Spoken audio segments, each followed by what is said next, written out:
네, 오늘 오후에 있었던 광주시의 코로나19 브리핑 내용 들어보겠습니다. 광주광역시 재난안전대책본부 차장입니다.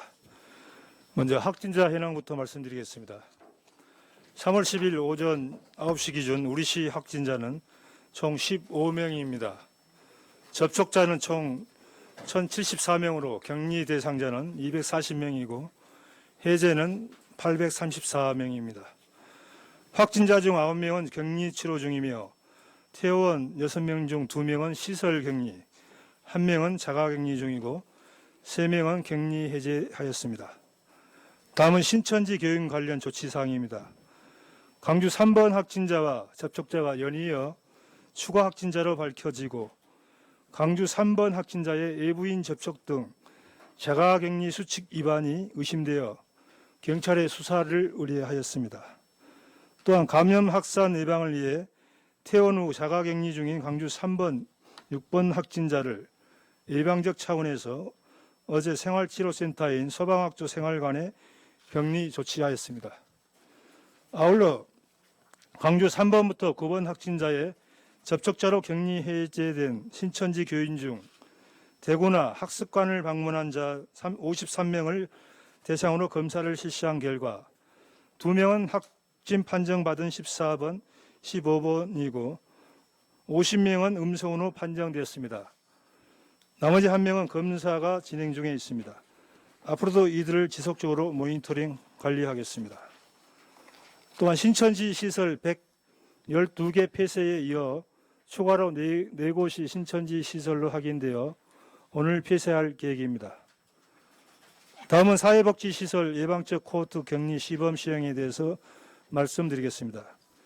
우리 시는 코로나19로부터 노인 등 감염병 취약계층을 보호하기 위한 선제적 조치로 동구 소재 노인 요양시설인 해피맘 요양원과 노숙인 재활시설인 광주희망원 2개의 사회복지시설에 대해서 2주간 코호트 격리를 시범 실시합니다.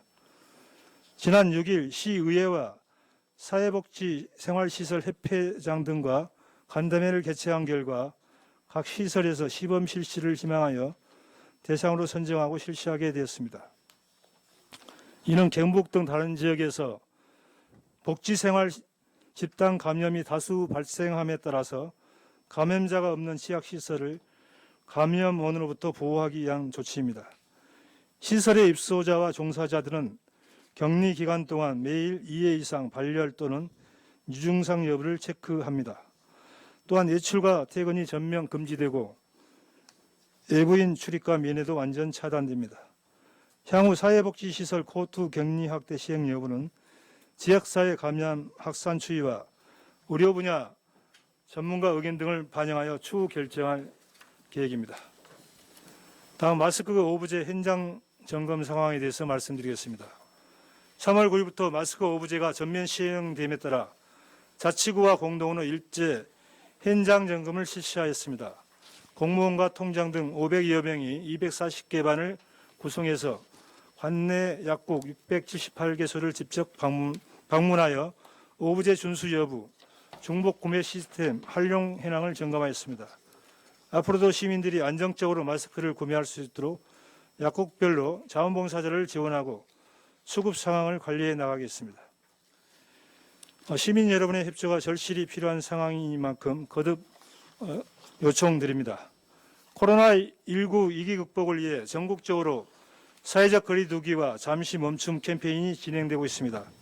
시민들께서 캠페인에 적극 동참해 주시기를 간곡히 부탁드립니다. 잠시 멈춤 실천 수칙은 나는 외출을 자제하고 모임을 연기하는 등 타인과의 만남을 자제하겠습니다.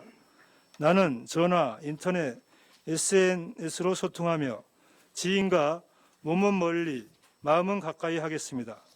나는 마스크 착용과 손 씻기로 개인 위생 수칙을 늘 지키겠습니다. 등 3개 항목입니다.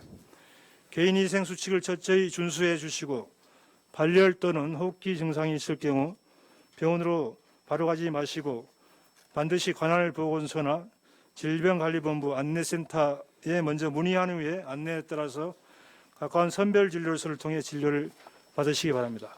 이상입니다. 지금부터 질문을 받겠습니다. 질문 시에는 손을 드시고 마이크를 받으신 후에 소속과 성명 그리고 간략하게 질문해 주시기 바랍니다. 김재영 기자님. 예, KBC 김재영 기자입니다. 어제 이제 확진자 동선 추가로 지금 나온 게 없는 상황인 것 같은데요. 지금 확진자 동선 관련해서 마트랄지 PC방이랄지 이런 들렀던 장소들 폐쇄 조치 지금 하고 소독 방역 하시는데 이 기준들이 되게 궁금해하는 시민들이 많이 있거든요. 그래서 바이러스 생존 기간이 이런 물체에 묻었을 때 어느 정도라고 된다고 보는지, 그래서 방역과 소독 지금 어떻게 시행하고 있는지 이런 것들을 좀 전체적으로 다시 한번 이야기해 주시면 좋겠습니다. 일단은 그 확진자가 거쳤던 그런 시설 이런 것들을 저희가 방역 조치를 하게 되는데 바이러스 생존 기간은 뭐 그렇게 길지는 않다고 저희가 보고 있습니다. 그런데 어쨌든 그 시설들에 대한 이용자들의 그런 불안감 이런 것들이 있기 때문에 방역 조치를 저희가 하고 있습니다. 지금 기준이 있으니까 이렇게 이거 하면 폐쇄를 일단 하면 그 뒤로 며칠 뒤에 문을 연다든지, 실제로 이제 어떤 데 사람들이 들락날락거리고 그런 제보들이 많이 올라오고 있거든요. 그걸 좀 정확하게 설명해 주셨어요. 예, 복지건강국장입니다. 저희들이 이제 처음부터 확진자 동선을 파악하면서 계속 동선상에 뜨는 건물이나 이런 것은 방역을 소독을 하고 있는데요. 그것은 지금 저희 지침상에 소독 후 24시간이 지난 후에는 사용이 없다, 이상이 없다고 이렇게 지금 하고 있습니다. 예, 다음 질문 받겠습니다.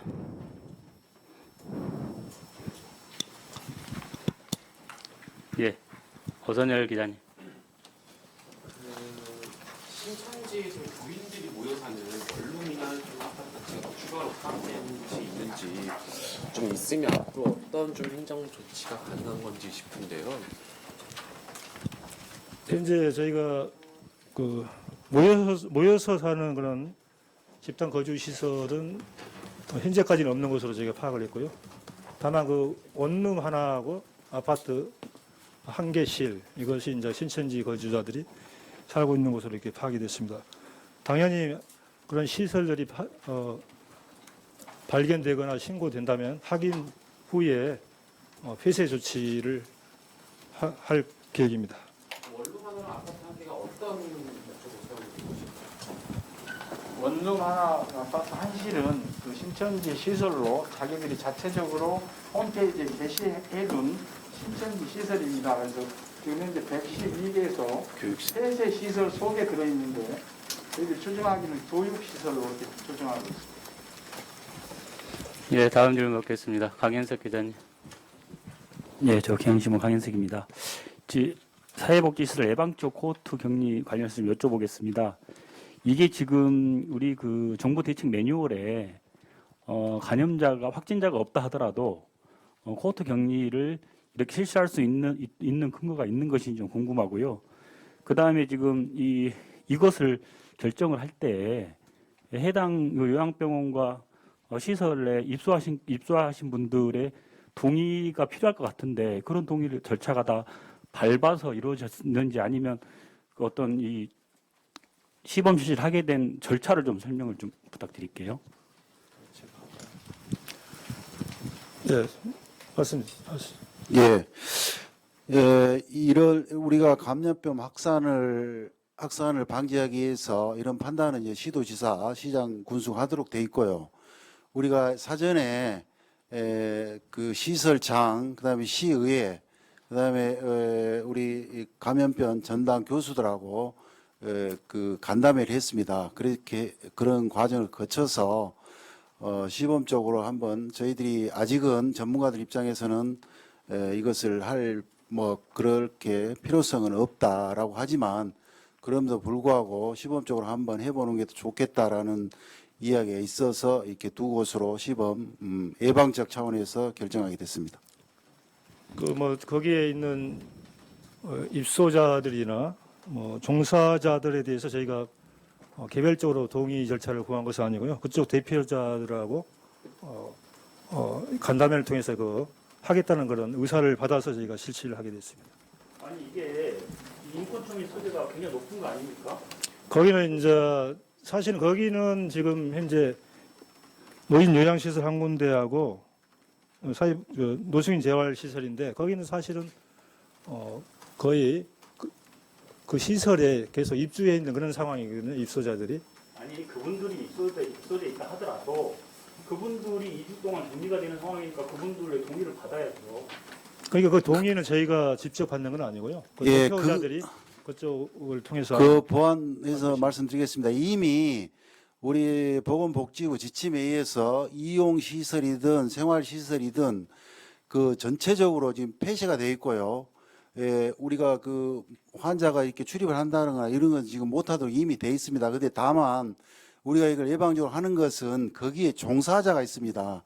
그 종사자들이 지금 출퇴근을 하고 있거든요. 그로 인해서 예를 들면 이게 감염이 확산된다든지 이런 것 때문에 한 것이기 때문에 방금 말씀하신 그런 차원하고는 조금 내용이 다르다 이 말씀을 드립니다. 논쟁할 건 아닌데요.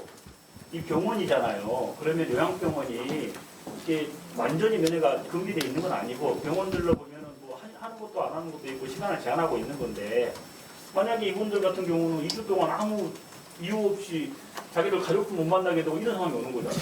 지금 이미 생활시설이든 이용시설은 지금 휴관이 돼 있고요. 생활시설들은 전체적으로 폐쇄가 돼 있어서 예를 들면 면회나 이런 건 일치할 수 없고 뭐 필요한 사항이 있으면 경비실을 통해서 전달하고 있는 그런 상황입니다. 예, 다음 질문 받겠습니다. 최동현 기자님.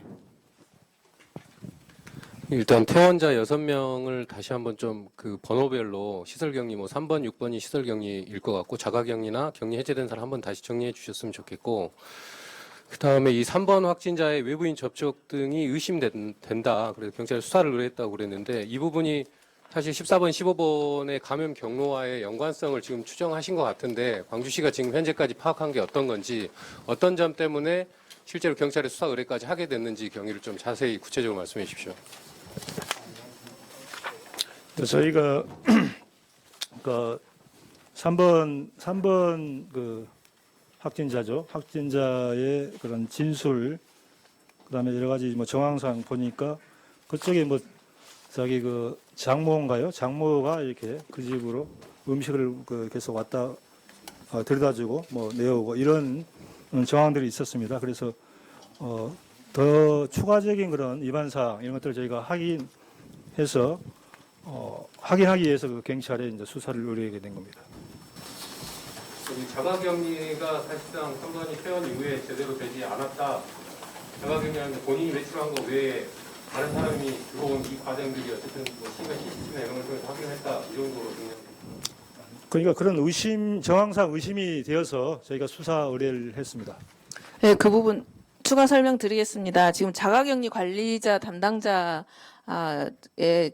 그 결과에 의하면 지금 3번 같은 경우에는 퇴원을 하고 그 의사 선생님이 일본에 14, 15번 관련성이 있기 때문에 자가격리를 11일까지 시설격리를 하라고 명령이 떨어졌지 않습니까? 그래서 자가격리 수칙을 철저하게 지켜야 함에도 불구하고 지금 우리 그 자가격리 담당하는 보건소 직원이 거기하고 이제 계속 통화를 하거든요. 그리고 확인을 한 결과 장모님이 반찬을 계속해서 날려줬고 몇 차례 날려줬고 그때 또 그거를 일회용 용품을 사용해야 되는데 사용하지도 않았고 이런 정황이 포착이 됐어요. 그래서 거기하고 대화를 하는 과정에 이제 담당자 입장에서는 추가적으로 격리 조치 사항 중에 준수해야 될 여러 가지를 안 지킨 사례가 있겠다. 또 딴 사람을 만날 수도 있겠잖아요. 그래서 그 부분은 구두상 진술만을 가지고 확인을 할 수 없으니 좀 더 세세하게 CCTV라든가 뭐 여러 가지 그 GPS나 이런 걸 해서 좀 수사를 해주면 좋겠다라고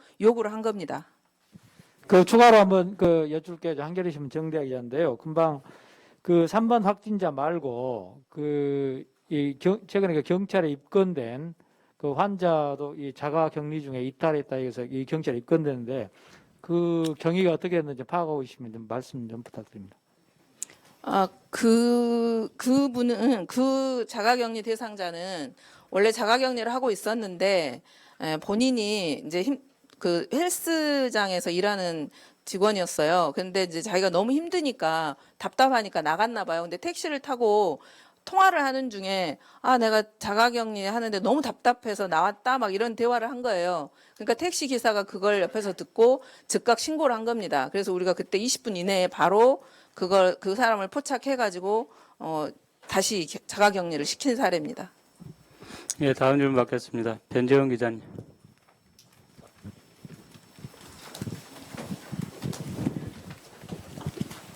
네, 뉴시스 변재훈 기자입니다. 아까 그 광주 3번, 그러니까 전국적으로 126번 확진자 관련해서 수사 의뢰하는 그 근거 정황으로서 장모가 반찬을 몇 차례 가져다 준 게 확인됐다, 일회용품이 아닌 그릇에, 이 말씀을 하셨는데 126번 확진자에 앞서서 퇴원했던 126번 확진자의 배우자 589번 환자가 제가 알기로는 지금 그 126번 환자 입장에서는 장모님 댁이죠. 자기 친정에서 지금 뭐 이렇게 지내고 있다고 저는 그렇게 알고 있는데 그 부분과 연관이 있는 건지.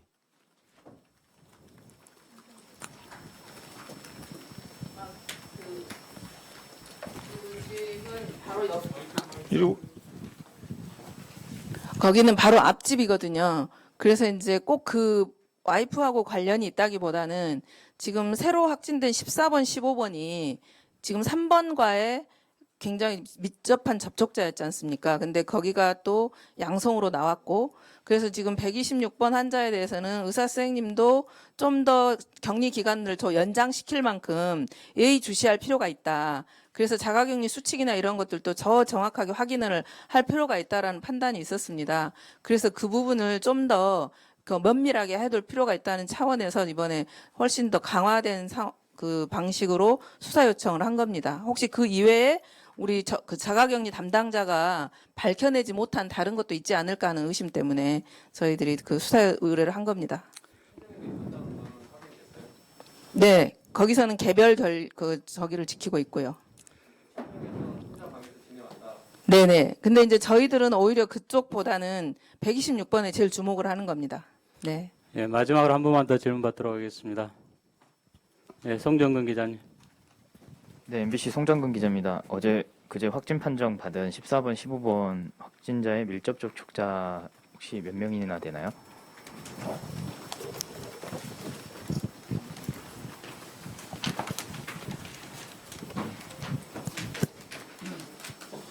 네, 14번 현재까지는 37명이고요.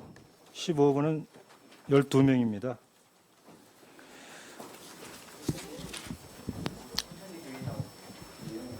네, 그래서 구체적으로 파악을 하고 있습니다. 그리고 어제 그 15번 확진자 동선은 추가적으로 저희가 확인한 것은 별도로 정리해서 보도해 드리겠습니다. 홈페이지에 지금 띄워져 있고요. 그 별도로 드리겠고요. 아까 자가격리 하는 거하고 뭐 시설격리 이런 현황들은 다시 정리한 것을 드리겠습니다. 그러니까 정리해서 드리세요. 예, 이상으로 기자회견을 모두 마치겠습니다. 감사합니다. 조금 전에 이동 경로 부분은